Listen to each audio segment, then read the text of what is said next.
ভোটের প্রচারে প্রতিদ্বন্দ্বীর সমালোচনার পাশাপাশি নানা কৌশল নিচ্ছেন প্রার্থীরা।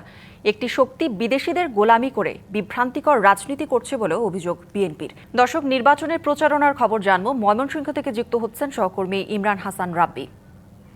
ইমরান, প্রচারণার দ্বিতীয় দিনে কেমন দেখছেন আমেজ? প্রার্থীরা কি বলছেন সব মিলিয়ে জানাবেন।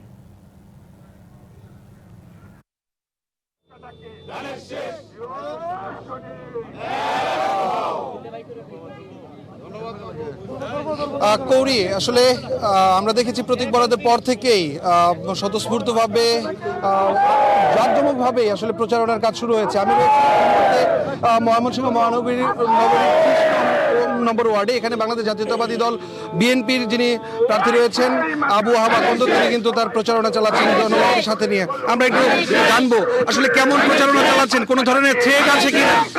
ধন্যবাদ।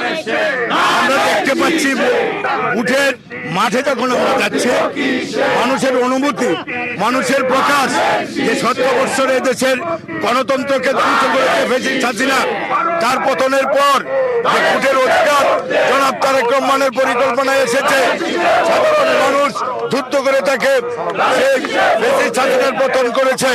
আজকে মানুষ উচ্ছ্বসিত আনন্দে আমাদেরকে জড়িয়ে ধরে ভোটের কথা বলে বিএনপি জনপ্রিয় দল বেগম খালেদা জিয়া রহমানের আদর্শ বাস্তবায়নে তারা বদ্ধপরিকর। তারা আগামী দিনে স্বাধীনতা বিরোধী চক্রকে ভোটের মাধ্যমে পরাজিত করে বাংলাদেশে একটি সুখী সমৃদ্ধশালী বাংলাদেশ গঠন করতে চায়।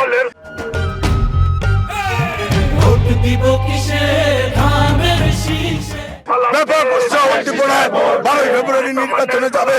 আর যে কোনো চক্রান্তকে তারা তার প্রান্তে জবাব দেওয়ার জন্য সাধারণ জনগণ ভোটার ঐক্যবদ্ধ আছে।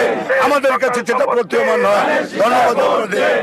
কৌরি, আসলে দেখছিলেন যে আসলে জেলা বিএনপি এবং মহানগর বিএনপির সকল সিনিয়র নেতৃবৃন্দদেরকে নিয়েই কিন্তু এখানকার প্রার্থী যিনি রয়েছেন তিনি জনসাধারণের কাছে যাচ্ছেন এবং ভোট প্রার্থনা করছেন। যে প্রত্যাশিত পরিবর্তনের যে লক্ষ্য সেটা কিন্তু মানুষের কাছে বলছেন।